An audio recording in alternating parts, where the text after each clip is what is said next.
He's a former Bassmaster Open winner. He won the Bassmaster Open Angler of the Year title, then qualified for the Bassmaster Elite Series. As if that wasn't enough, he won the first Elite Series event he fished. He's qualified for 2 Bassmaster Classics. And this week, Bryan New joins me on...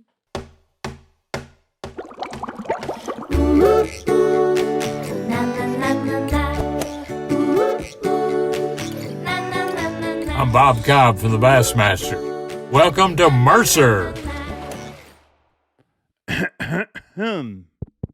It must be Wednesday because here I am back in your life. Welcome one, welcome all, friends, family, freeloaders, fishing freaks. You're all welcome here at the Awkwardly Honest Fishing Podcast that goes by my last name, which is Mercer. Thank you for joining me here on another hump day, putting a little hump back in your hump day. Hope you're having a good week. And if you're not, hopefully this helps things point in the right direction. And I have a feeling that it may. I mean, as much as a fishing podcast can make your day go better, we will do our best. Because this week's guest is a guy that I have a blast with on the Elite Series. Haven't known him near as long as I've known a lot of the guys on tour. But, man, what I love about him is he's just honest and open, and sometimes to a fault. Sometimes he gets him in trouble, which I don't know if you've paid attention, but that seems to get good podcast reviews. But ultimately, he's an incredible angler. I mean, what he's accomplished in such a short period of time, it doesn't even seem real. It doesn't, what he's been able to do in just under 2 years on the Bassmaster Elite Series blows me away. I mean, what he did before there, I mean, he's just an incredibly naturally gifted angler and just an incredibly hardworking human being. And what makes it best is, like I said, he says he'll talk about anything. And I might just test that this week. But rather than me talking about all that, and before we get this, hey, if you haven't yet, I don't know if you realize this, but subscribing to a YouTube channel is how you give me a hug. And liking a video is how you give a round of applause. So give me lots of hugs and lots of round of applauses by liking and subscribing, because this channel grows every single week. And that's not because of me. That's because of the awesome people that you are. So please keep that going. And without further ado, let's hook up with our guest right now, the one and only Bryan New. Don't suck. Bryan New, are you joining us from your job at the Baby Gap stocking shelves, or what are you doing? I'm actually at the Falcon plant. I come and hung out here and get some things knocked out today, and here we are. We're doing the Mercer podcast, and I had to find me a little quiet place, so I'm in the clothing room for the Falcon clothes. It's good to see they respect you. Put them in the clothing closet. Yes. He's like, just throw him out back. So, dude, is this the off season for you, or do you still have a few more events? I mean, you fished an event last week. Are you fishing the other Open, or are you officially in the off season? Yeah, I mean, I guess you can call it off season. I don't really know why people say that, because if we don't have tournaments, but we're not off. I mean, there's plenty of work left to do. Media stuff, sponsor obligations, getting your boat ready for next year. I mean, that's part of what I'm doing today. Research for next year, tackle prep for next year. And, fishing in the meantime. And, I work a little bit during the off season, or not really the off season, but, when I'm at home. So I got that plus the family and trying to do stuff with the family. Yeah. I mean, there's no time off. So what's the average day in your life? Bring me through your day in your life of this time of year, and from wake up to fall asleep. What do you do? I wake up and I hit snooze once, and then I actually get up. And only once? Most of the time. I'm bad that way. I hate snooze. I'm a 3 snoozer minimum. Yeah, I mean, there are definitely those days, but so then I go get my daughter up, and fight with her to get her up and get her ready for school and take her to school. And then every day's a little different. The days that I work, I go straight to work and come home, and then there's always something to do at home. We got, whether it be games at the school, we're real involved with my daughter's school. Go to, Brittany's sister's volleyball games and, my nephew's football games at school. So there's 2 or 3 days a week that we're at the school every evening. And then, just constantly on the phone with partners, with potential partners. What can we do, to make everything better on both sides. And, it's a never ending process. And every evening, I go in my tackle room and I'm tinkering with tackle. I'm looking on the internet. There's not a day in my life, except for at a tournament, that I don't get online and look for the next thing that nobody knows about. And really every day of my life that I'm not at a tournament. When I'm at a tournament, that's all that matters. That tournament's the only thing that matters in my life, other than something crazy, but I completely erase everything from my mind other than that tournament. Wow. So what have you found? I mean, I guess it's counterintuitive if you tell me some of these things that you've found. Will you text me about them afterwards? Well, I tell you, like, one really cool thing that I just got recently. So Kenta Kamara, he come over to the house. He was down here at Murray the other week, right before Hartville, and it was crazy windy. It was too windy to be on the lake. I mean, we're talking 30 and 40 mile an hour winds when that hurricane was coming through. And he come over and we were hanging out, and he had a little bait that, I knew about, but it's not available. I don't even think it's available in Japan, and he's the only person that has it. And that man got me a couple little slid in the back door for me. But you're not going to tell us what bait it is. You're just going to say who gave it to you. Right. Basically. Great. This is a wonderful podcast. I should have invited Kenta by the time. Dude, your career, you say communicating with sponsors and stuff like that. And I know that's a big thing, but I look at your career and they got to be pretty freaking happy with the way things have worked out for you since you joined the Elite Series. No? Sponsors and yourself, obviously. Yeah, I mean, things have been great. I've always understood the fishing thing, and then, coming up fishing the coasters and in the FLW side of stuff, like, all I knew was the fishing. And, I was doing well, but not great. And then when in 2019, I had just an astronomical, awesome year. I made more money fishing that year than most people have ever made in a year fishing. And I paid 3 Toyota entry fees and 4 BFL entry fees. Wow. So at that point in my life or my career, I don't guess my career had really started yet, but it's still a point in it. I decided, I was going to fish FLW in the next year. And then the rumors started flying, and then the buyout happened, and I seen the plan. I did not like the plan. I said, if I've got a future in fishing, I've got to go fish the Opens. And the Opens are something, I mean, honestly, I had never really looked at much. And it's a tough path to go down, but if I was going to have a future in fishing, I thought that was the path. And yeah, even yet, it gets even crazier, because I guess we completely got off subject here, but we're rolling. Yeah, you didn't answer the question at all, so just keep talking. I looked at the investment and the return of investment, and it didn't make sense to fish more than just the Southerns, which that year, I guess it was Easterns. It was the Easterns. There was 2 divisions that year. Well, I go and I win the first.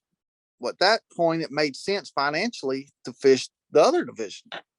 And I go on and win Angler of the Year, overall Angler of the Year, qualify for the elites. If I don't fish the Centrals, I don't qualify for the elites. If I don't win that first one, I don't fish the Centrals, and I don't qualify for the elites. So, fast forward, my first elite. It was a pretty good tournament. Worked out good. I mean, as good as it could. Not bad.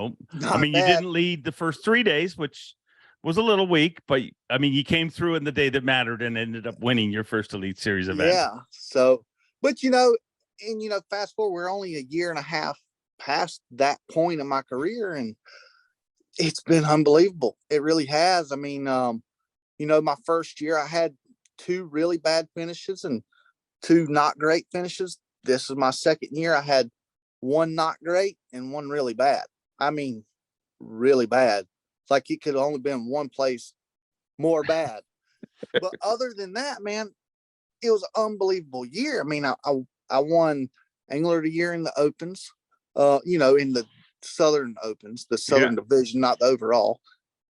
I mean, I finished 15th in AOY in the Elites, but you throw in that second from last place finish and still finish 15th. I mean, that one tournament, it changes the year. But and you don't even have to do good. You know what I mean? Like, you middle of the pack that tournament. Like, it's not like you have to go from the bottom to the top. Like, you middle of the packet, and it changes the whole year. Yeah. Yeah, I mean, like, I haven't done the math, but just say I top 10 in that. Where would I have finished in AOY? Ooh. It don't really matter because it's the past, and I don't really worry about that. But mentally, sometimes you gotta make a negative out as a positive. And I look at negatives, or you got to make a negative into a positive. And I look at them and try to find multiple ways to make them positives. Like, I look at that, that negative at Chick, the worst lake in the country. That's all I'm going joke, but whatever. Michael Neal will kick your.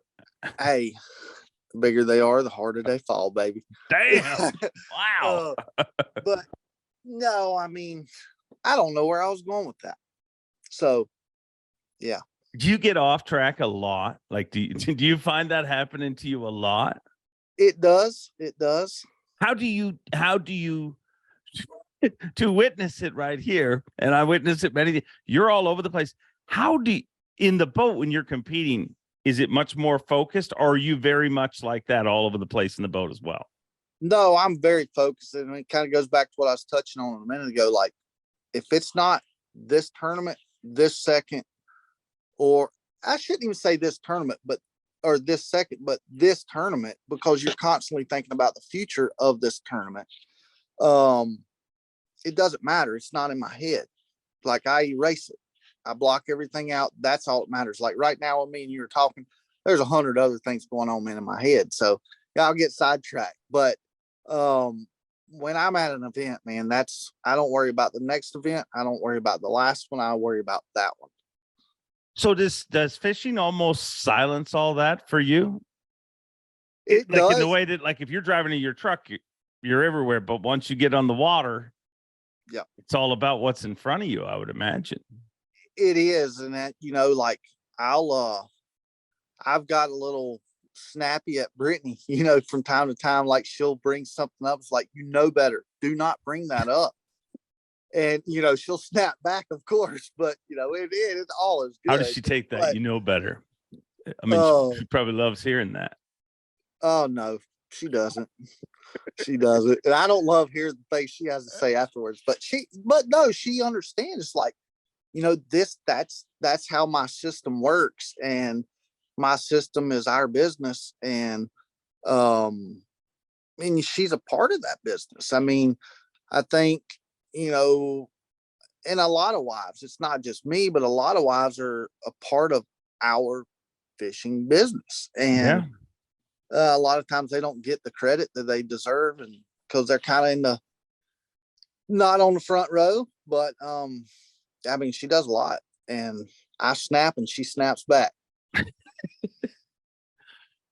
To hear you say it's only been a year and a half, it actually kind of shocked me to hear that. You know what I mean? Like, it doesn't feel like it's been forever, but it really feels like it's been a lot more than a year and a half. Does it feel like that to you? It does. I mean, it's like, I think, when you first get there, and I don't know, I'm just assuming here, but I think when you first get there, it takes you a little time to warm up, kind of get your feet planted. It took you 3 days. 3 days to warm up is exactly how long it took you. I mean, honestly, like I've just been around it so much, and I mean, it was just another day in my life. You know, I got up and I had a job to do, and I went and did the best that I could at the job. And I don't know. It's just, I don't know how to explain it. It's just been very special. And I've been very fortunate, very blessed for the things to fall together the way they have in my life. And, you know, anything I've ever done that I really cared about in life, I've always worked and strived to be the best that I could possibly be. Not necessarily be better than you or better than them. Be the best or version be the of best, you. but I want to be the best that I can possibly be, because at the end of the day, that's all I can be. If the best me is still not as good as you, I don't care. I don't care. If I can be the best me, that's all I can do. I mean, I think that's an incredible way to live life. I mean, it's a smart way to live life. It's because you can't, you know what I mean? It's real easy to scroll through social media and be like, I wish I had 100 million followers like so-and-so, but that none of that matters. You know what I mean? No. Like stuff's pretty good in your world the way it is. So It is. riddle me this. After winning the first Elite Series you fish, and I want you to be honest with this, because I don't want to hear the tournament angler, because tournament anglers always want to be like, no, well, no, if it's my time, it's my time. Or they play things down for whatever reason. But there had to be a little part of you leaving that first event and being like, maybe all these guys just suck. And I'm going to win all these. I mean, gosh, I don't know. I mean, it was so long ago, but really it was like yesterday. But, I mean, honestly, it was like, there was two things going on in my head. It was like, dude, this is freaking awesome. Yeah. This is like, there's only been one other person that's ever done that in history. And that in itself is a big, to win a blue trophy, to win an elite tournament's a huge deal, but to win your first one's like even more huge, not only for the accomplishment, but for what it does for your career, for what it does for your family. And your brand is huge. But like, it kind of, I guess, gave me a little bit of taste of, I guess I somewhat had a taste, but not that big of a bite of how this whole thing's going to roll, you know, business wise.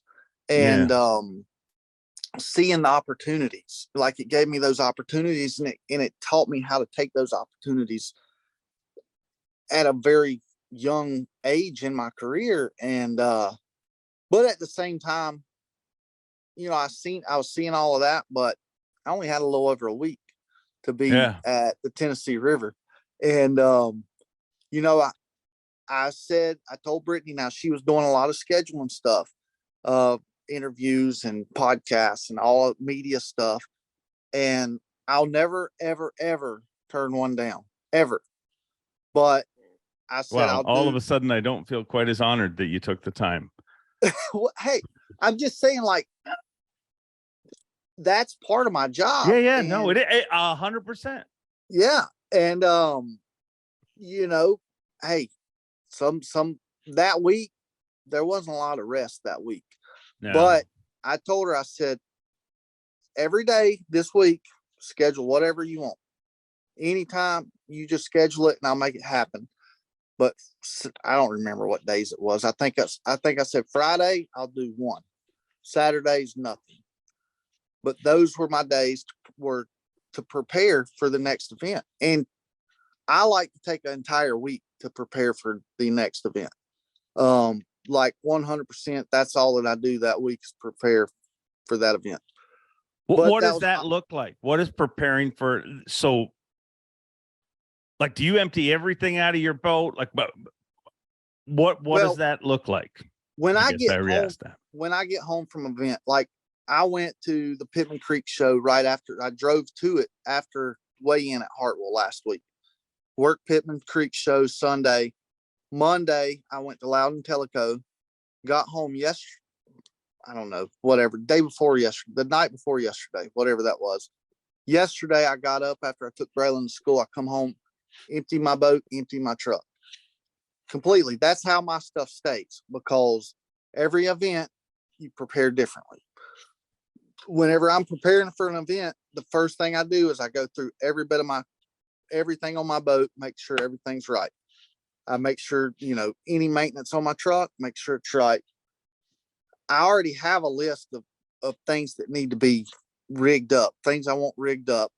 And about 2 full days, I'm talking full days, are changing line and rigging rods for, that event. And we're talking, you see my boat, we're talking, and you just see what's on the deck during the tournament. I'm talking 50 plus rods per event. Wow. And then it's packing the boat, it's packing the truck, I can do that in about a day. And then there's always like some Google Earth stuff. There's always, just a little bit of, it may be looking up places to get gas on the lake. Yeah. So many different little things. And that's what it's all about. So the Google Earth thing, which I think is one of the least talked about tools on the Bassmaster Elite series. I mean, everybody talks about forward-facing sonar, but long before anybody ever turns that thing on, there's a lot of time guys are spending looking on Google Earth. Are you one of those guys? Yes and no. I used to do it a lot more than I do now. It's according to what I expect an event to be, like say Sabine River, Google Earth tournament. Yeah. But I have, and I think my secret may be out of the bag now. It's not a super big secret, but I don't personally know anybody else that knows how to do this. But I know how to get Google Earth overlay on my Humminbird graphs. You're the dude. You have no idea how. I have heard there's a guy in the Elite series that can do it. Like, I've literally heard this from, like, I'm talking a dozen or so people have told me, and I've heard it's different people. I heard it was Patrick Walters. I heard it was all these different people. And I've gone to those people to find this out. And they're always like, yeah, no, I can't do that. So I've always been like, are they lying to me, or are they not the person? So you are the person. I'm one of the people at least, but hey, so a quick funny story. So that's on Humminbird. Well, I heard that there's a way to get it on other brands, and I was wanting to be able to get, I'm not tied to any brand. I run Humminbird, Garmin, and Lowrance on my boat. And I heard there was a way to get it on Lowrance. So Brittany is the kind of person that if you tell her something and she sets her mind to it, she's going to figure out how to do it. Yeah.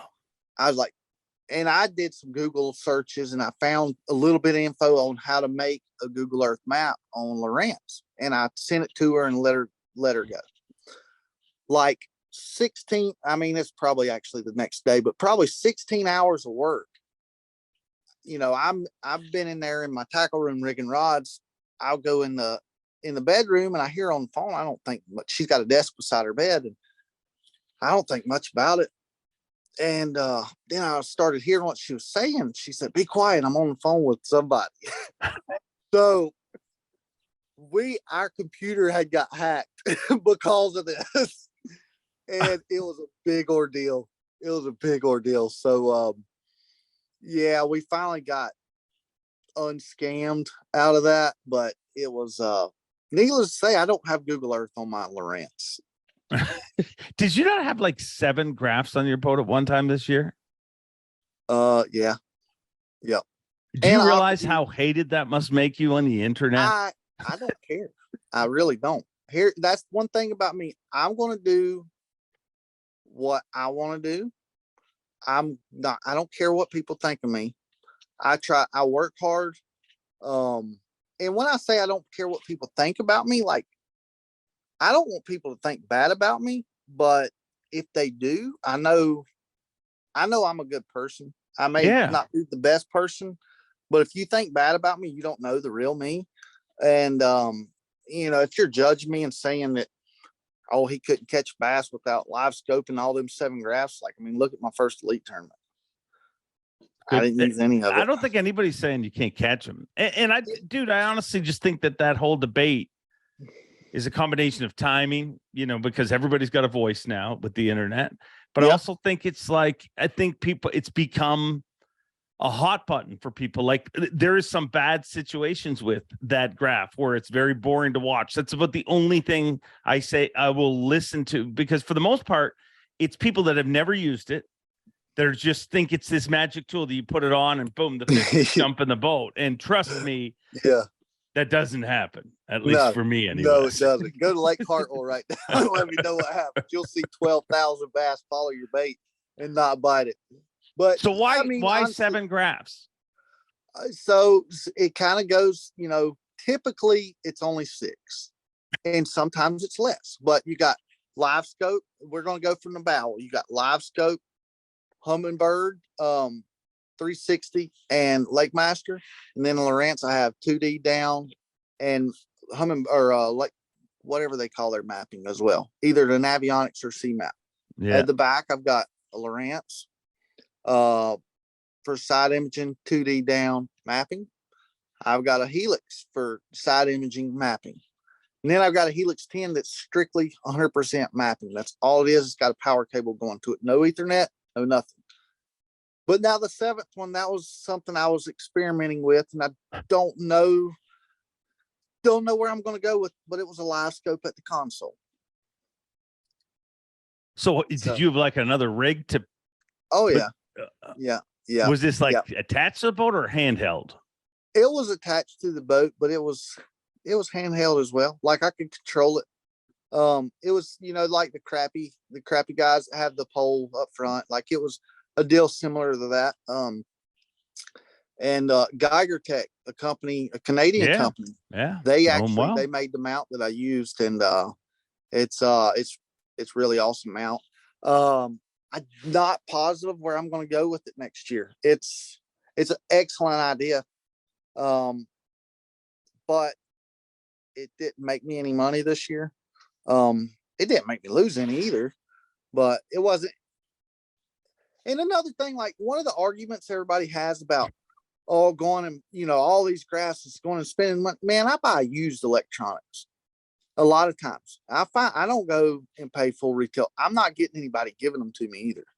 Yeah. I mean, that's, that's not an argument either. It's like, at the end of the day, you have to look at the return on investment, whether you're fishing a Thursday night tournament. If you go buy $20,000 worth of graphs, and if you win 7 of your night tournaments this year, you're going to make, $4,000. That don't make sense. So people don't need to think that they have to have all this stuff to compete. And it's that, because that's completely, hey, look what I did at Hartwell last week. Yeah. Yeah. I went up the river blind as a bat, caught the biggest bag of the tournament. Jumped from 98th place to 5th in one day. No electronics. Wow. I was looking at a thing a little while ago. The college kid that's going to be in the Classic, Louis Minetti, I think his name is. Yep. Dude, I saw a picture of him in front of his boat. The upholstery on his seats is actually like, must have had a raccoon infestation or something at some point, or rats or something. They eat the crap out of his, but that's the boat he fished out of. That's the boat he competed against tons of guys that had brand new rigs that were fully, and he's going to the Bassmaster Classic. So that whole, what you have work. Whatever tools you have at hand, you make them work for you. You find a way. Yeah. I would have loved to have been on the Elite Series when I was 16, but I didn't have the tools. I wasn't ready for that. The first boat that I ever had was a floating jet ski lift that floated up on the bank at my house. When I grew up on Lake Wiley, we had a flood and it floated up on the bank. And a couple weeks later, nobody come by to claim it. And I got that in a 2x4 for a paddle. That was my first boat. It wasn't, I wasn't tournaments, but I made do with what I had. And whatever tools you have, you make them work. You find a way. Yeah. It's not, the tools don't make you a better angler. The tools make your job easier, but more it's still educated. Yeah. I mean, live scopes taught me a lot. It has, but I did pretty good before I had it. Yeah. No, and dude, it's funny you mentioned your first boat. Like I literally was telling someone the other day about. I remember I had like a little rowboat, little aluminum rowboat, which I thought was awesome.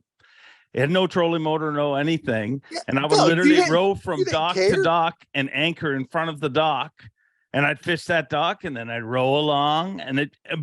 But I don't look back at that and be like, man, if I have had spot lock back then, how many I would have caught. That's part of No, the learning. You know what I mean? It's part of what makes fishing cool, if you ask me. yeah, it is. It's everything we do as fishermen is to learn how to make this better, or make that easier, or learn how to do this better.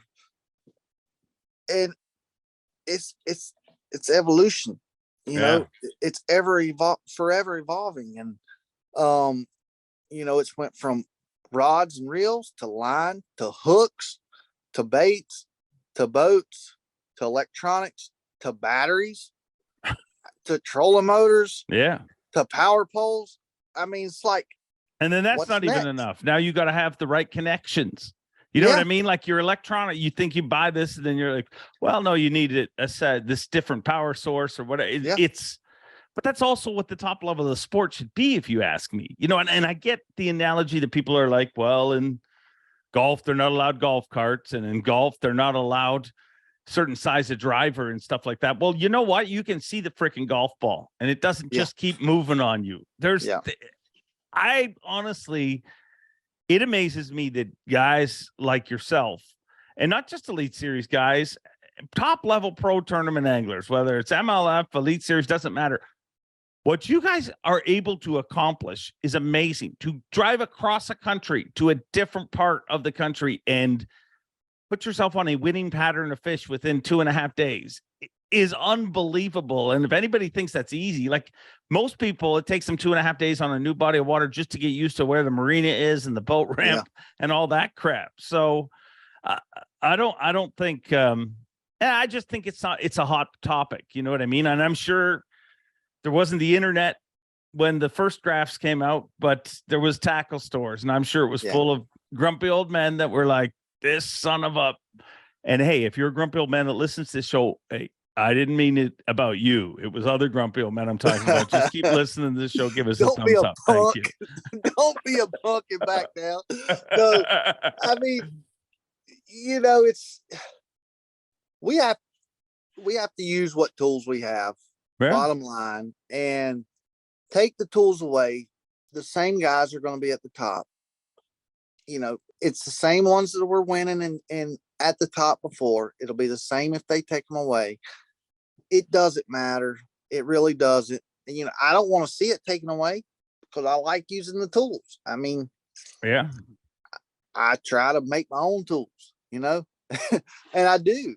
It's part of it, but hey, it doesn't matter what you do. You're never going to have everybody happy. And that's the way life is. And it doesn't matter. It's like I told you before, if you don't like me, that's your loss. I'm not going to lose any sleep over it because I know that I work hard and I try to live my life right. And if you think bad of me because of that, you don't see the full picture.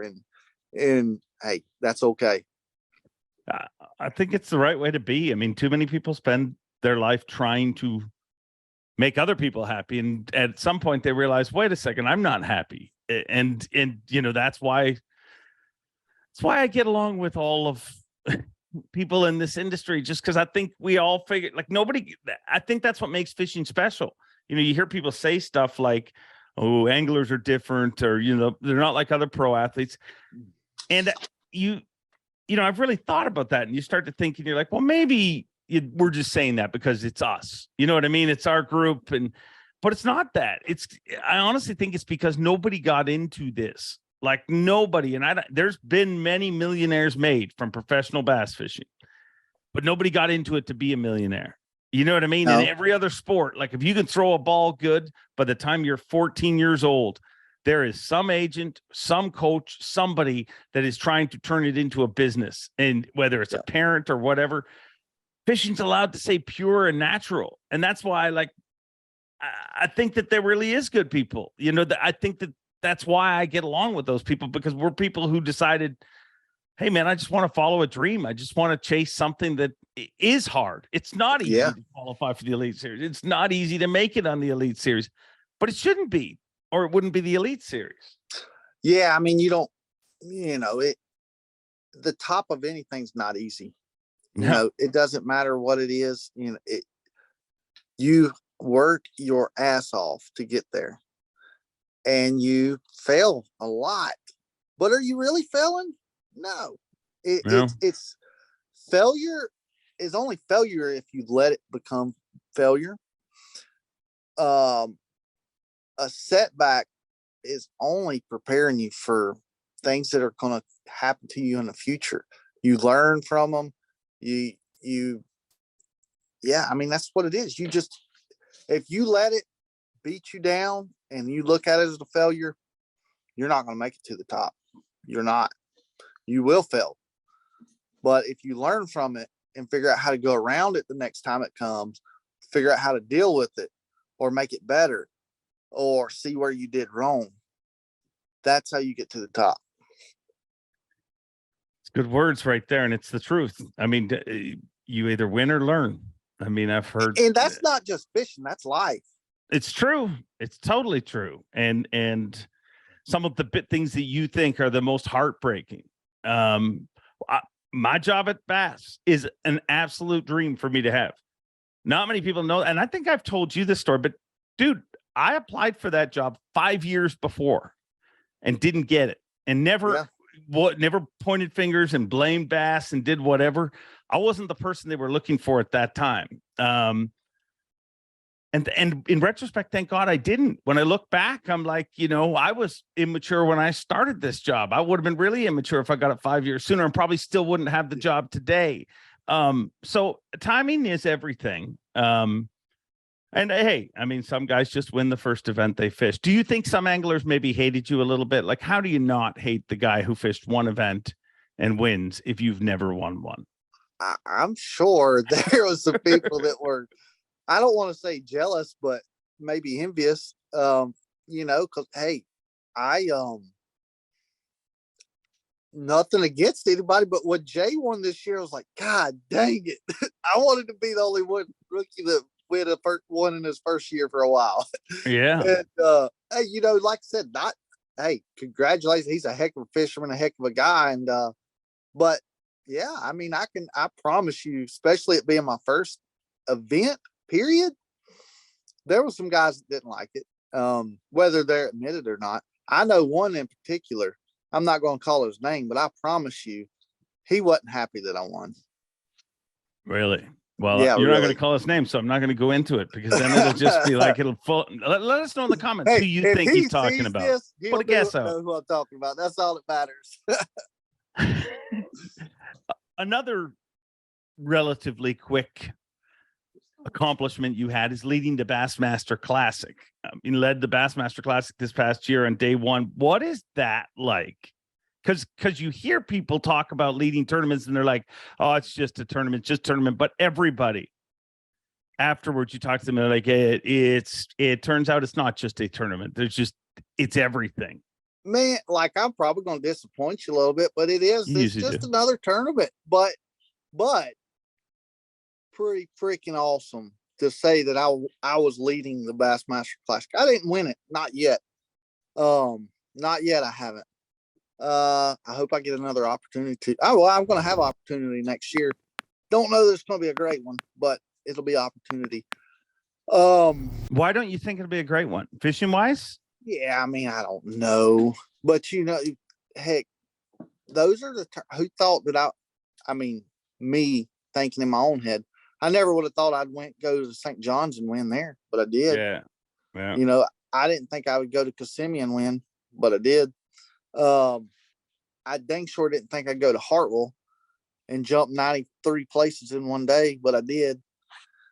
So, yeah, I mean, like, it was, and I'd be lying if I'd say I hadn't went back and watched that weigh-in where I weighed in 20 pounds. And, when you called in 20 pounds and I was the leader and the monster bag and all, like, I watched that more often than I probably should. I mean, it's an awesome feeling. But at the end of the day, it goes back to what I was telling you before. It's like that's the past. I can't gloat in this moment. I've got to worry about tomorrow and the next day. Then when we're leading, that's when it matters. So in the moment, yes, it feels really good. But it doesn't matter. You did your job that day. You have 2 more days to do your job. But then when it's all said and done, you don't win the event. The job for that week is done. It's still pretty awesome to say that you were leading the biggest tournament in the history of bass fishing. And with every day, and if you lead day 2, it's so much more. You know what I mean? It's just like, I guess the media, the pressure just ratchets up, and I guess as a competitor, you have to look at it as just another fishing tournament, but it's not. You show up to the dock in the morning, and there's boats, like thousands of people, and like every year when I arrive at takeoff for the Classic, I'm like, how is this happening? Like last year was a prime example, because I'm driving on the highway and there's nobody. Like there's nobody. You're seeing nobody, and everybody you see is either got a boat or got a bass sticker on, and they're going to. And and I started to think, well, there's other people, and then I watched that off ramp, and every single vehicle turns that way, and you just like there's thousands of people there. It's how do you ignore that? I don't see it. I didn't see it until I seen the pictures. I really didn't. I didn't. Like, I remember walking up, off the dock outside the fence one morning before blast, or every morning to hug my family and a lot of my friends. And I guess, a few times talking to you there on the stage before blast off. And other than, kids stopping you in for pictures and autographs and stuff, it's like, I didn't notice there was that. I had zero idea that there was that many people there until I seen the pictures. I was like, you've got to be freaking kidding me. And it's a big deal. And I've always knew it's a big deal, but to me, it's a lot bigger deal when you're looking in like, oh, this is my dream. This is what I want to do when I grow up. It's a lot bigger deal then than when you actually get here. Like that may. But that's life, though. Right. No. I think that's also life. If you're being realistic, like it'll be a bigger deal to look back on. But when you're there, I mean, and I'm not competing for it, but when I'm there, I try to focus on. You just focus on your job. You're working. Yeah. You know what I mean? And when you're a fan, you're just taking it all in. And this year's Classic setup was it was unique in the way that there was such a big crowd, but there was so few people actually on the docks, because they had it so restricted in the way you guys were. Yeah. So it was, me, you guys, a handful of media. And that was actually the quietest, most calm part of it. So it was kind of a weird little biodome of solitude there that you could just chill out in. But all right, I'm going to give you an opportunity now. I'm not going to put you on the spot, but I heard that day might have had a crappy start. Yeah. So day 1, you talking day 1? Yeah, I believe it was day 1. Whatever day started extra crappy. Oh, wait. I think you've got. So I'm thinking something completely different. I know where you're going. Well, you tell me what you think, and I'll tell you if that's it.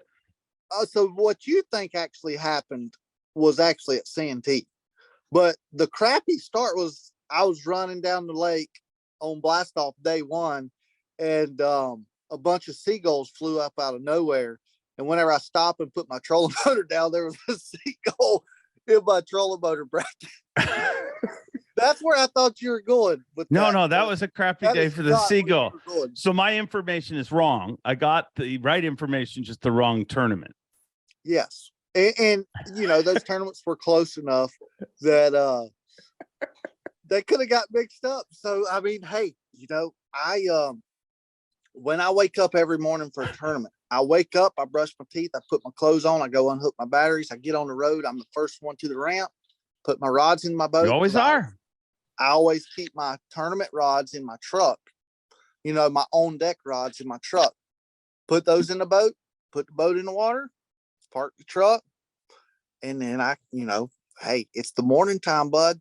I got to clean the bows a little bit, get everything ready for the day. And, at Santee, I pull up the dock, and first one there, angler, but there was a handful of people on the dock, and it was kind of lit up. So, it's still dark. Go out to the middle, and I'm not a very shy person. So I'm not like, hey, take me to the bank, take me to the bathroom kind of guy. Like, I'm going to do everything's about efficiency in my life. Yeah.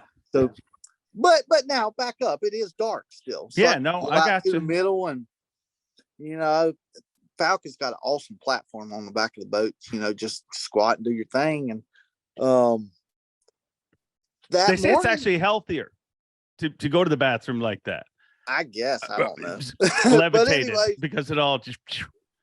So I get in my normal position, and I was like, man, there's a lot of light shining on me. So I went to the other side of the boat, not normal position. And while I'm doing my business, it's like, man, I hope I'm hanging over enough and, finish my job and, pull my pants up and go back to the dock. I ain't thought about it since. Well, I tie up on the dock.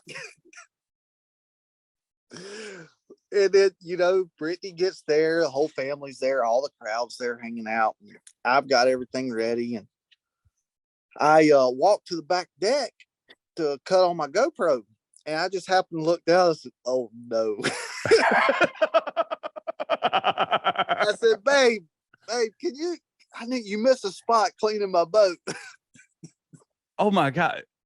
You didn't ask Brittany to clean it. No, I asked her to, but she didn't.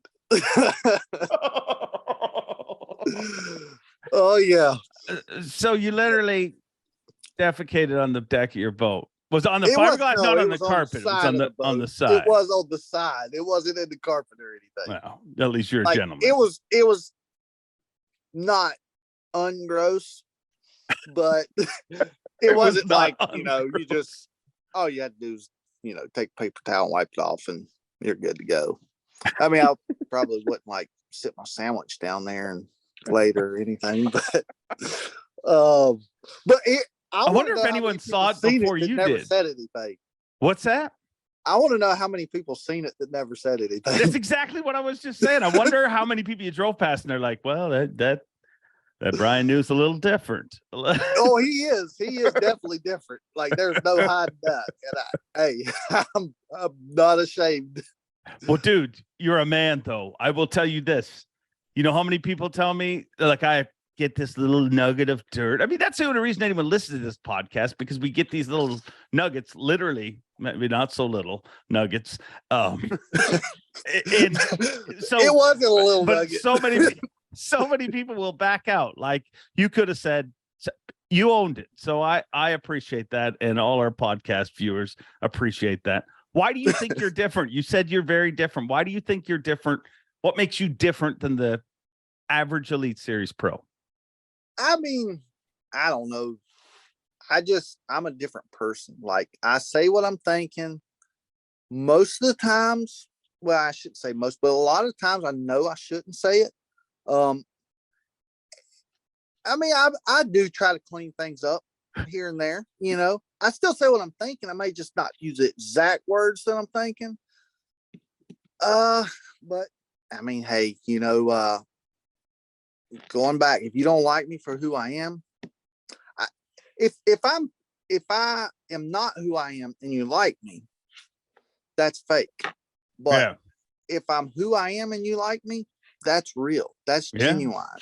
And I don't like fake people. There's a lot of people that put on a show. Lots. And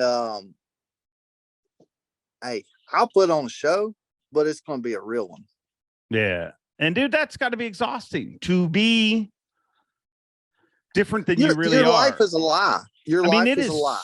Yeah. And I'll tell you, the closest I get to it, it is so hard for me not to swear during a 2-hour weigh. What exactly where I was going. So like, you imagine living your whole life like that. Like, if you were this character or this person, and every time you got out of your truck at a gas station or something, and you had to put on that act, it would be exhausting. So I think you're living a much healthier life, not just gut wise, but also mentally. You're living a much better life. Have you always been like that? Like, what was Bryan New like in high school? Oh, I was a wild one, son. I was wild. Shocker. I howled at the moon a lot. if you catch my drift. No, I mean, I was wild. I partied a lot. I mean, I didn't do a whole lot of super stupid stuff. No. There was a lot of stupid stuff, but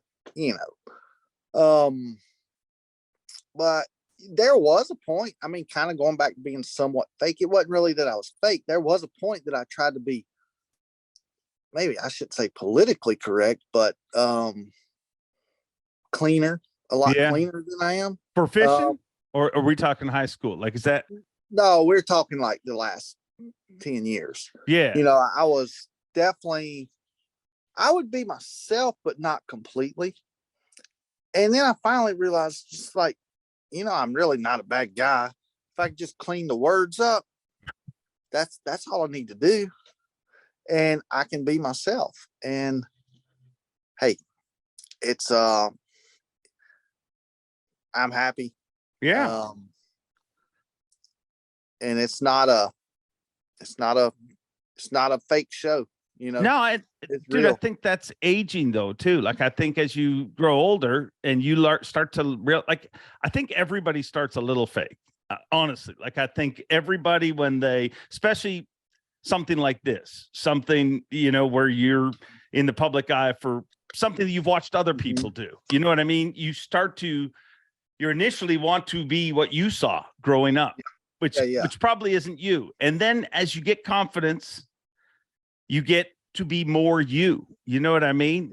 Yep. I know no better example than Ike and Ellie. He denies it always, but I'm like, back when you had those glasses and wore that goofy vest, you weren't near as cool. Then you won the classic and you were flamed out, but it was also confidence. You know what I mean? I got an example. So ask Brittany and she'll tell you I'm the weirdest person she's ever met in her life.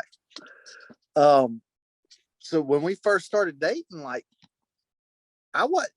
we actually literally just talked about this last night or yesterday or sometime in the last day and a half. It's like, I said, would you have married me if I would have been this weird? If you knew I was this weird when we first met? She said, probably. She said, I already knew you were weird, but just not this bad. So, like, I wasn't fake. I just kind of didn't let it all shine. And I got, like you just said, you got comfortable. You knew where you stood, and you knew you could just let it all hang out. And that's more or less exactly what you just said. And that's exactly how it happened for me too. I come out, I didn't put on a different hat, but I tried to clean it up, and then I just got comfortable. Said, I'm me, Yeah. You're getting full me. And I don't think you keep saying clean it up. I mean, I don't think it's that messy. Like, in the world of media, there's a lot worse things said than what you've said in the past and stuff like that. So I wouldn't, do you think social media is a reason that I think anglers today are more honest than they've ever been? And for 100%. Several reasons. I think one, Bassmaster Live. I mean, we literally went from 5 years ago having anglers hide baits, like literally put their hand in front of the bait or tie the bait on inside their shirt so the camera person couldn't see it, to today. I mean, you guys talk about everything, but I think that has made anglers more honest. But I think also social media has made them more honest, because you got to answer for it now. Like, back in the day, somebody could say, hey, tell him you caught him on this. And maybe somebody won't know, but everybody knows. And if you get busted, which you've found out a few times on social media, that if you get people mad, they're going to reach out to you. And do you think that's one of the reasons that anglers are that much more honest today? Yeah, I think so for sure. I mean, there are no secrets anymore for the most No, part. Like, and if it's a secret, it's not one long. no. Not at all. And it's because, like, even if you're not alive, let's just say somebody happens to see you have it tied up, just say it's a bait, sees it tied on, at blast off, and then all of a sudden they've got it on the next day. Because there was a bait that I was throwing at the Mississippi River that it's not a secret bait, but I didn't know anybody else that was throwing it. And I went back and watched some of the live on day 4, and all of a sudden another angler was throwing that bait. Yeah. That I know wasn't before that. I don't know if they went, they see me throwing it on the water. I don't know how they got, I don't know, but they were throwing it on day 4 that they wasn't on day 3. And there's no secrets anymore. So kind of getting back to your question, it's like, do you want to be known as a liar or do you want to tell the truth? And I mean, hey, I tell stuff that I don't want to tell, but that's, I rather not be a liar.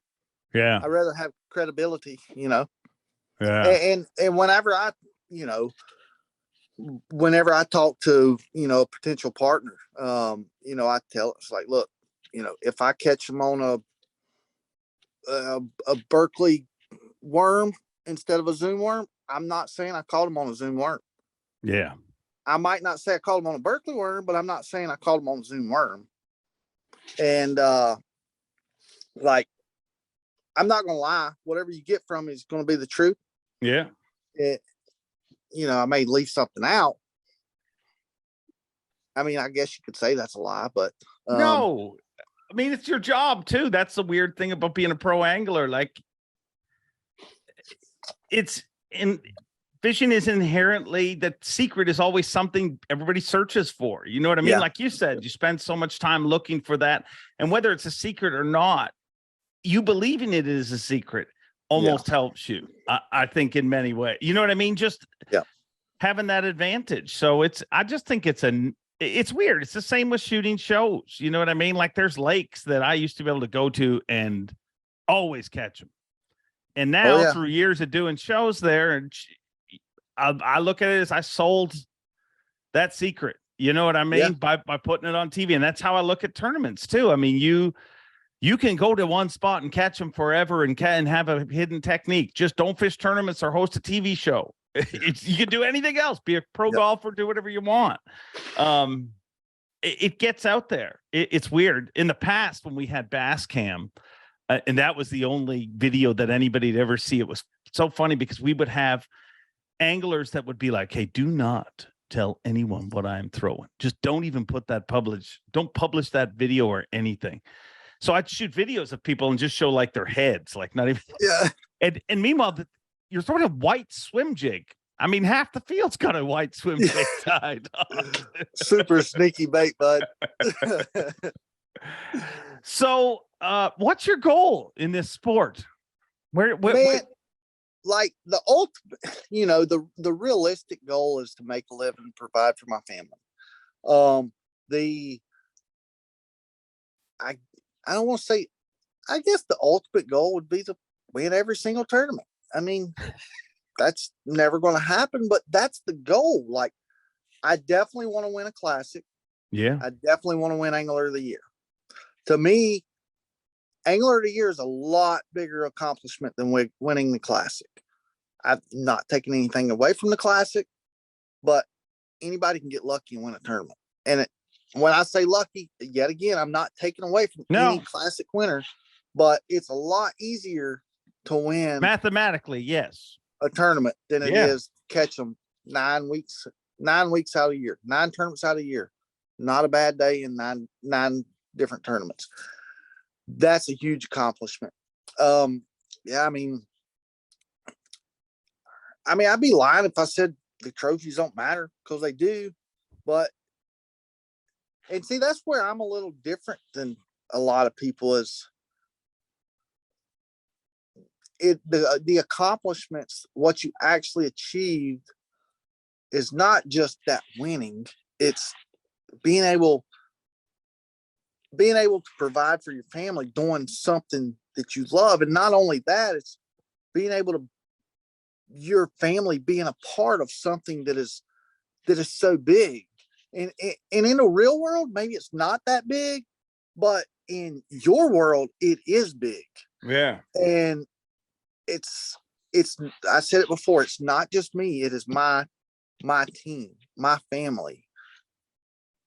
Being able to succeed, for us to succeed, that's a win. That's part of the paycheck. Yeah. That's part of it. I think it's also what you overcome. You know what I mean? Like if you really just split it down and you're like, okay, I beat 100 guys. I had the 20 biggest bass for a 4-day period. Like in world events, it's really trivial when you really look at it, but that's not what you're accomplishing. That moment you hold that trophy, what flashes through my head is all the school teachers that said, you're a dreamer, you'll never do it. All the girlfriends that you may have dated that said, get a real job, this is never going to be a thing. All the parents, people around you that have always said, in all those moments where you were broken down at the side of the road in the middle of the night, changing a blowout in your tire, you know what I mean? There's nobody around to help you. And you're just like, what am I even doing this for? That's what I think. That's what makes it so big, in my opinion. Like and the higher the level, the more you've overcome to get there, in my opinion. Yeah. So kind of one thing, it just brought this up, and I haven't thought about this in a long time, but going back to my high school days, I was a wild one, and I'll never forget. I had a party, and there were a lot of people there, and somehow the TV got turned on. We wasn't really watching TV, and there was this documentary. You remember Dottie, the giant bass from California? Oh yeah, of course. It was the world record, but it wasn't official. There was a documentary. I don't know if it's Discovery Channel or what, but so we're at a party that I'm throwing. All these people here having a good time, and I'm sitting there watching this documentary on Dottie.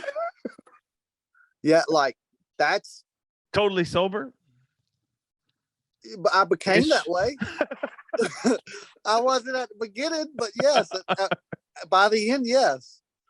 But fishing has always been that important to me. Yeah. That's everything I've done in my life has been to help me get to where I am today. All the jobs and all the sweat, and I've sweat a lot, and I'm going to sweat a lot more. And, one thing that I regret, it was a huge sacrifice, but it's really the only sacrifice that I regret. And it's the sentimental part of it behind it. That's the only reason I regret it. But I was in high school. I had a Browning 7mm rifle that my dad bought me for Christmas one year. Well, I didn't have the money to go to a BFL as a co-angler. I sold that rifle way too cheap to get the money to go to a BFL as a co-angler. Wow. And I didn't do that doesn't good. prove it's a drug. Nothing else will. If that doesn't prove the tournament fish is a drug, he's pawning stuff but it didn't make sense to anybody. But if it made sense to you, you know what I mean? And that's why I think that when everyone comes to the Elite Series, it's weird. You'll get regional pros that deal with some hate from people close to them, like in their state. But then it's like all of a sudden everybody comes to the national level and there's not near as much hate, but it's because it's because everybody walked the road. You know what I mean? Everybody made that walk. And whether you win every one or you unqualify in 2 years, everybody respects, you know what I mean? You were there. Yeah. You weren't the dude who pointed the finger. You were the dude who took the risk. And it's a weird, bizarre sport, but it's very that feeling. Like I remember being in high school and going to tournaments and stuff and having friends say, what are you doing? Like, why? Yeah. There's a party this weekend. There's like, And trust me, I too love partying, shocking enough. No. and still do the odd time. But it's just a connection. It's a weird, like it's wild. It's wild. So you want to win the classic, you want to win Angler of the Year, but Angler of the Year means more. But the classic's a bigger party. I mean, if I win either one of them, there's going to be a party. Let me rephrase. When I win either one of those, that's it. I like whichever one comes first. I mean, I'm not a bragger. I'm not I'm going to win this tournament. You'll never hear me say that. But I believe I'll win both of those one day. You should. I mean, because I know my work ethic. I know the blessings that I've had in my life and what those blessings have provided me with, knowledge and opportunity. I believe I'll have the opportunity one day. I believe you will too. I mean, I don't know. Nobody knows whether to win any of those, but I know you'll have those opportunities. I mean, I just honestly, I don't think anybody questions that with what you've accomplished and how you've accomplished it and how you continue to work and not just, this year with Austin, the time you spent that was something I have a lot of credit for too, because there's a lot of dudes who will go out and fish with somebody who's good at this or good at that, and they get some help, but they'll never say it on stage. I mean, you walked on stage the first day and you were like, I went to Smallmouth University with Austin Felix. Yeah. What did he teach you that impacted you so much? Because, obviously the smallmouth swing worked out pretty good for you this year. It did. And this sounds like a cop-out, but it's not. It's so hard to just sit and tell somebody, oh, this is what I learned, or this is what you got to do. And I was thinking about it. Somebody asked me, I think it was a co-angler at Hartwell the other day. Maybe it wasn't, but somebody asked me in the last week how you skip a jig. And I was got thinking, I just do it. I don't know.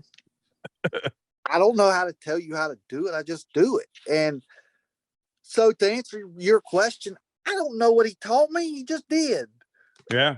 And I promise you, that's not a cop-out. It's just, it's a bunch of minute little things, but it's not just being told them, it's seeing them and experiencing them. Yes, you know what I mean? It's I've said that to guys. I think me and you had this conversation earlier in the year where I was like, if you want to learn the smallmouth deal, anyone wants to, it is literally time. And it's just the exact same. Like, you can't go to Lake Fork and think you're going to figure out, I know you don't like layout, sorry, or Santee. Let's come back to that in a minute. And figure it out the way somebody who does it every day. It's almost, you have to realize how quick and how easy it can happen, and just the subtle little nuances that Austin Felix does, or any of those smallmouth guys do. So let's go back to Lake Fork. So I have great history with Lake Fork. I love Lake Fork, just for the record. My career started at Lake Fork. I really don't hate it. Here is the whole deal. I do not like fishing pressure. I do not like competing with guides that are there trying to make a living as well. I give them that. But I'm fixing to get more hate because they have other places they have other loans that they could go cut that day. So does that make sense? You follow me? I hear you. You're not touching this. I don't blame you. No, I don't have a problem. I'm letting you down. But the biggest thing is, I don't think it's okay to weigh your bass on the water and release them. That's my biggest reason for not want. I would love to go to Lake Fork and fun fish. Yeah. I do not think, hey, maybe I should be saying this online, on air, but I say what I want and I say what I think. And I don't think it's okay. How you That's can't? the reason I don't want to go back there for the league. I'm going to. I promise you, I'm going to one day. And hey, I don't know. I finished top 10, fourth, fifth, sixth, something, fifth, I think. I had a good tournament, and that's what's funny about it is I was cussing it on stage, and I finished fifth, and everybody took it that literal, and it's like, hey man, let's just have fun with it. You were clearly having fun on stage. I mean, I don't know why anybody took it so serious, but I mean, that's the only way that tournament runs on that body of water. So, I get where you're coming from, and I'm not defending anything because I mean that event, that approach is literally where my career started. TTBC. If it wasn't for TTBC, there would be no bass. You know what I mean? And I'd probably be a bingo caller in some local bingo hall. So thank God. I want to see that. Oh, dude. Every year we go to Plaquemine, there's that big bingo thing. We're not going this year, but I was like, man, one year we need to set it up like the night before the tournament and literally have an elite. I would love to call B42. But that, to your defense, you can't weigh a world record on the water. There you go. Which is a true stat. I mean, I once beat a world record by 11 freaking pounds. You could see that it was tambaqui. It's a vegetarian piranha. Sounds cool when you say it's a piranha, but it's a vegetarian one. It has human teeth. I caught it in South America. But it was the record at the time was 31 pounds, and I was 11 pounds bigger. So it's clear that it beat it, but it was weighed on water. Piranha. Yeah, 42 pound piranha's big. You caught the fish, had to look up what it was. Didn't even know we were fishing for those like tambaqui, saber-tooth. Actually, it was in Venezuela. Look, I sound like I'm such a traveling dude now. It was in Venezuela, but those tambaqui is what I caught. We were fishing for saber-tooth paella, which is those ones where the teeth come through. You know the and it goes through. And dude, if you remove one of those teeth, if it breaks off, another one comes up, like it's below it. Like you can see under it. It doesn't it doesn't set in the gum for, I guess, a couple of days, but like they often get broken off when you're fighting them on baits, right? Because you have to use a wooden bait. If you use a plastic bait, it puts holes in them and they sink.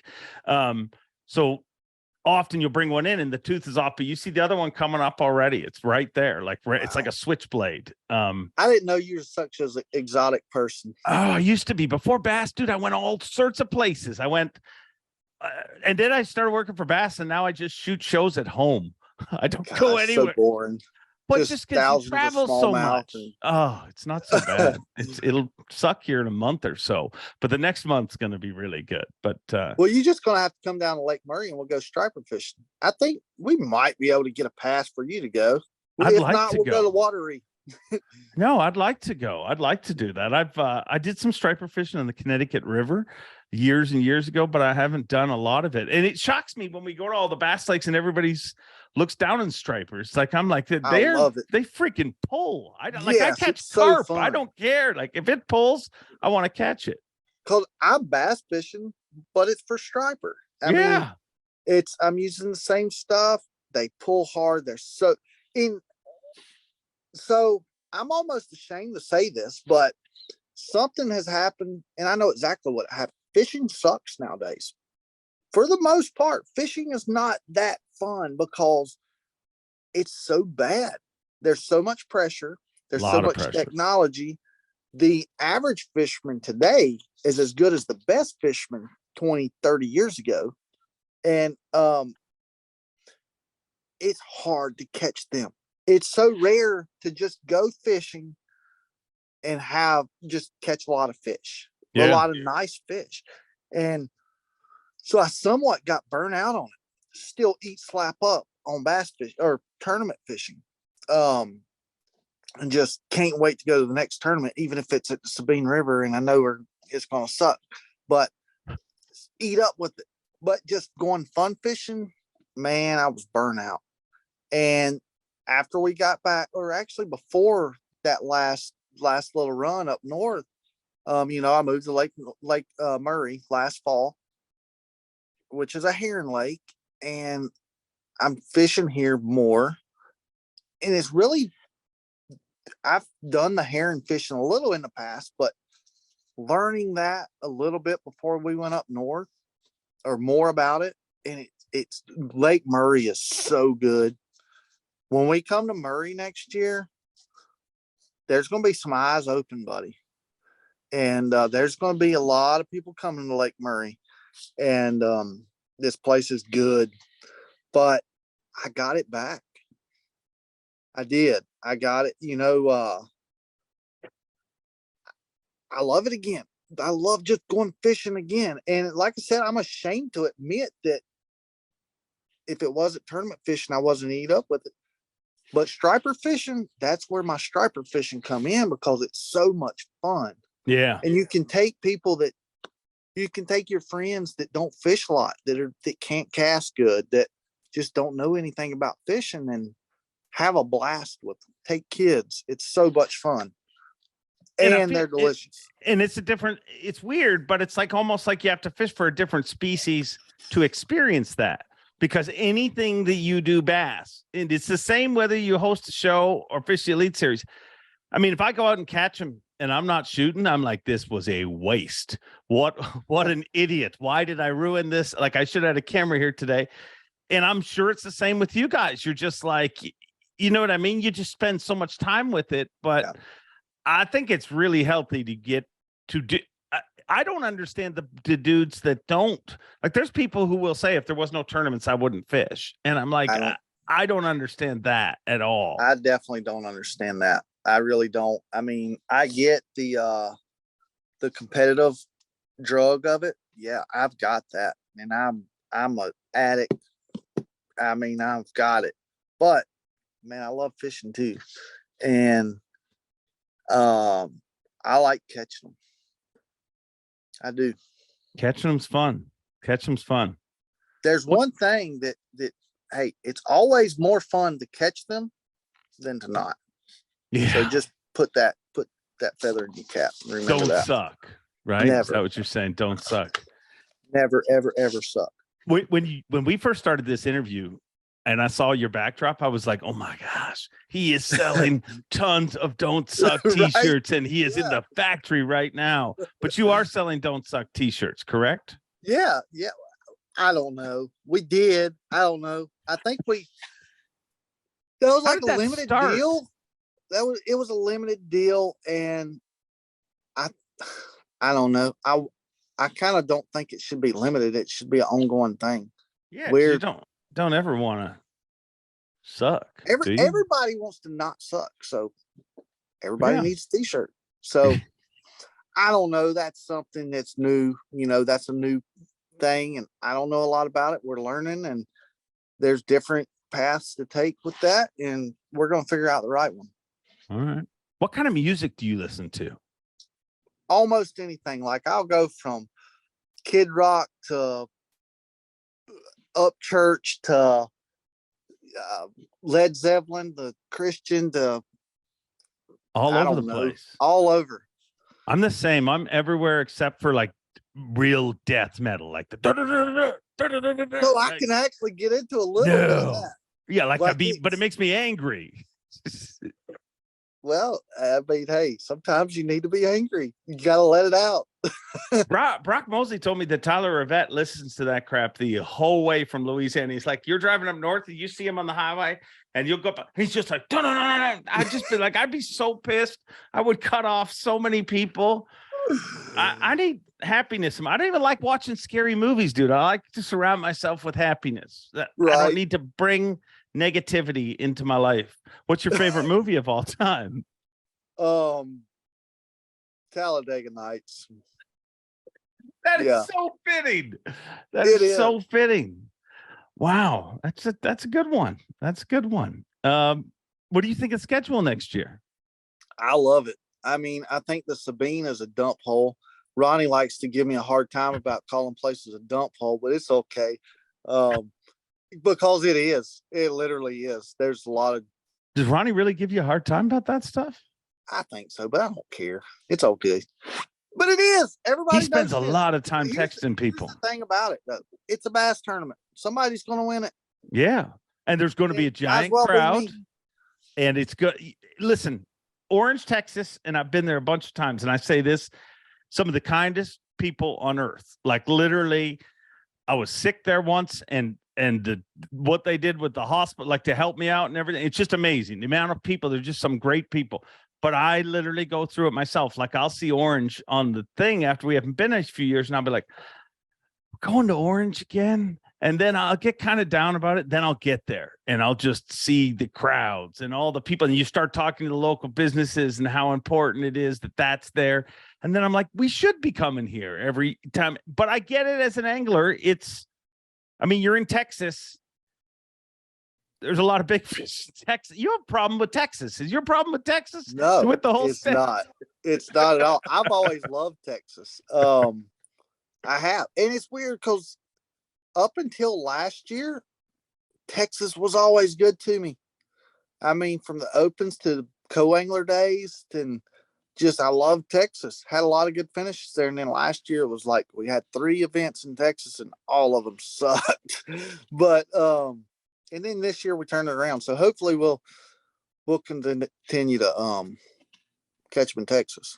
Yeah. But, so I don't know. I mean, the schedule, buddy, it's looking good, man. Yeah. I love Okeechobee. I've done great there. I've won at Seminole. I love Seminole. I've always, knock on wood, always done good there. A little lake called Murray. I think it's about 7-10 How miles far do you from live the house. from there? 17 miles? Can I stay at your place that week? Sure. Yeah. All right, good. Yeah.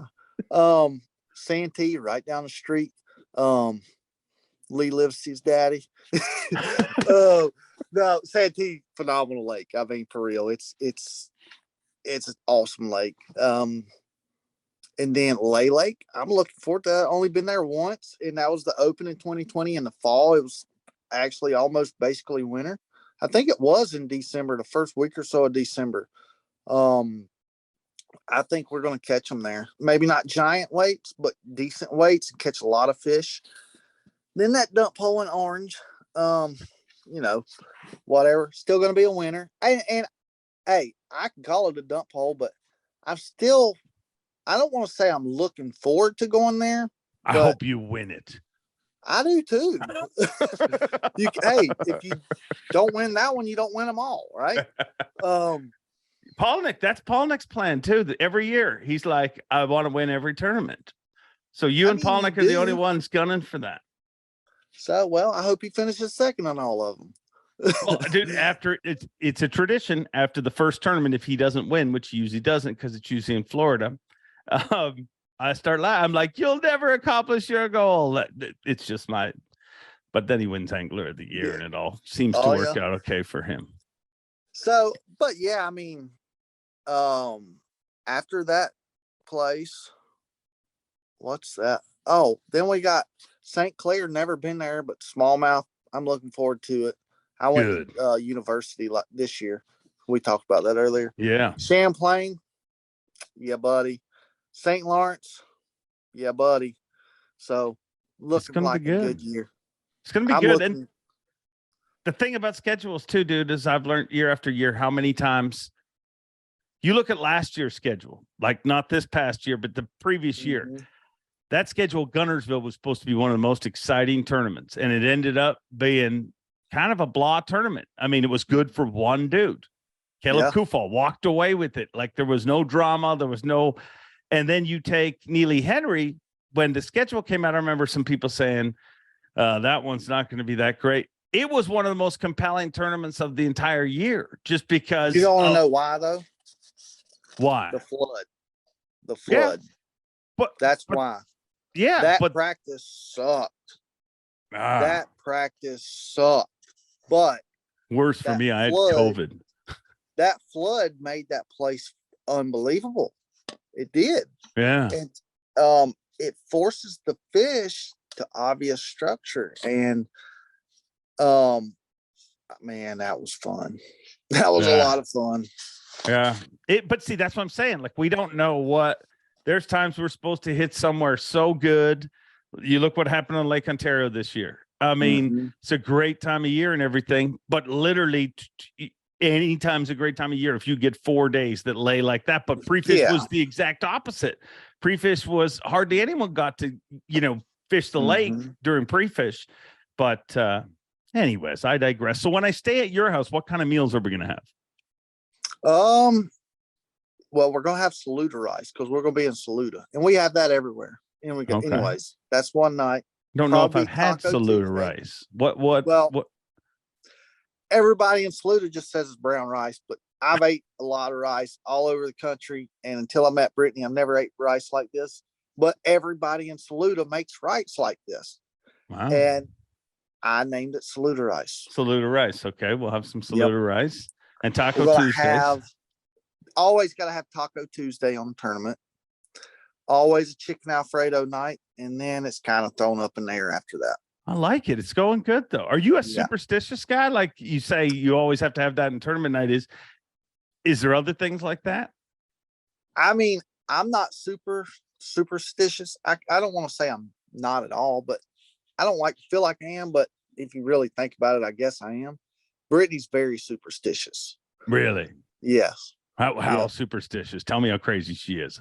Oh, how crazy she is, or how superstitious how she is? Superstitious. Okay. There's a whole. Well, that's two totally different things. So, like she always cleans my graphs on my boat, but she has to do it the morning of the tournament, and it aggravates the fire out of me because I'm like, we're done. It's the night before the tournament. We don't have nothing to do. Clean them now. No, I can't. I got to do it in the mornings. So she does it in the morning. Yeah, I mean, she always kind of wipe my boat down, make it look good. She's got actually at Neely Henry last year at tackles. I think it was, I don't remember where it was. I think it was Neely Henry. The little goldfish hooks you put on your hat. Yeah. Somebody gave her one of those, and like she always keeps it like it's her. She thinks it's good luck. And then there's a Wahi or Mississippi River this year. She found a poker chip with the number 1 on it, I think. So that's a new superstitious thing. Poker chips. I mean, whatever works. I mean, dude, if you stop catching them, you'll be like, hey, can you go find that poker chip again? Right. Can you get that off? Where's the hook? Put it back in your hat. It's a weird thing, but I think everybody I think fishing leads more to it. But like I've talked to buddies who play pro hockey, and they're like, there's crazy dudes who will like touch their stick 6 times before they pick it up. And you watch, they do that every time. And I mean, once they touched it 6 times and scored a goal. I mean, once they touched it 4 times and they didn't. So now they always have to do that. But hey, whatever you're doing's working. Yeah, I mean, it's like I said before, everything I've done in my life is about it, is to get to this point. Once you get to this point, it's like my walkout songs Can't Stop by Red Hot Chili Peppers. It's like, just because you're here don't mean you stop. We're here. I want to be here and then here and then here. Just like I want to win every tournament. I won this one. Well, that don't matter anymore. That's the past. I got to win the next one. I win the next one. That don't matter. I got to win the next one. And backing up, I don't want to be cocky. I don't want to be arrogant. I don't want to be greedy. But at the end of the day, I just want to make a living. That's what truly matters. And I want to make a living doing this. But that greedy side, I don't want to be greedy, like I just said, but that greedy side, I don't know how else to put it. I want to win every tournament. I don't think it's greed, dude. I think it's because you're not saying I want to win every tournament so I can buy a Lamborghini. You're saying I want to win every tournament because I'm driven. Like, I think that's one of the biggest falsehoods in life. People go to school and to work through school or different things, and then they think that they're going to be happily ever after. And happily ever after, as far as relaxing, isn't real. The money.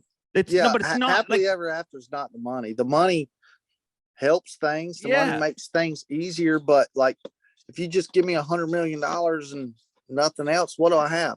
A bunch of money and nothing. I mean, my I'd have a wicked podcast. Just telling you, give me $100 million. I mean, there'll be lasers. I would have lions and tigers behind me. There would be little people announcing guests. It would be incredible. It would be oddities. No, but what, I want to see that happen. Oh, so much. Nobody's ever given me $100 million. So it's never going to happen. Would you go steal Mike Tyson's tiger? He regrets buying it. He has a podcast now, and he talks Does about. Does he actually really have a tiger? I'm just talking about from. Oh no, he really did have one.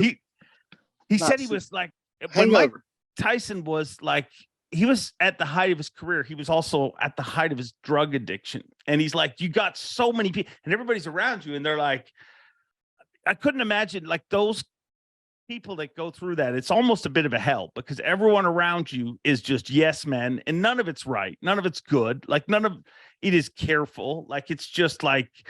So he's like, I'm buying things, I'm buying mansions, and I'm buying cars, and I'm buying, and the guy, somebody said, you want to what? He's like, what else can I buy? And the guy's like, what about a tiger? And he's like, can I buy one? And he said, yeah, I had 3 the next day. And he said he looks back and he's like, that was the dumbest thing ever. Like to have those, like now that he's sobered up a little bit, just a little bit, like he just sober for Mike Tyson's a totally different. He's not doing really hard drugs anymore. So he's sobered up enough to realize that. So I wouldn't have a tiger. But I would have some wicked stuff. I'd have some really wicked stuff. But before we got into this, the point I was making is you don't ever, no matter what your job is, you don't ever get to take your foot off the pedal, because the second you take your foot off the pedal is when people, you all of a sudden you realize, what? Wait a second, what's happening here?